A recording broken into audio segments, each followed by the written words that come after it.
Continuous cultivation of crops in the same field decreases the nutrients in the soil. So the manures and fertilizers are added in the soil to increase the soil fertility. This process is called manuring. But what are these manures and fertilizers which are so important to increase the fertility of the soil? So let's discuss about them.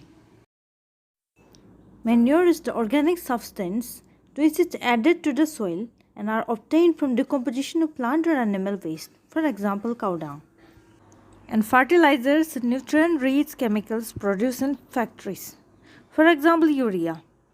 But the excessive use of fertilizers can make soil less fertile and also can cause water pollution. Instead of adding manures or fertilizers in the soil, there is also another technique by which we can increase the soil fertility. The name of this technique is a crop rotation. So now let's discuss what is crop rotation.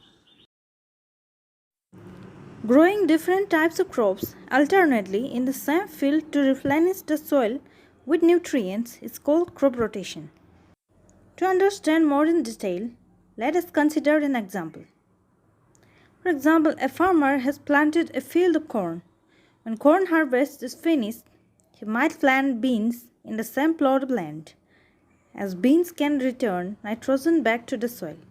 In this way, we can increase the soil fertility.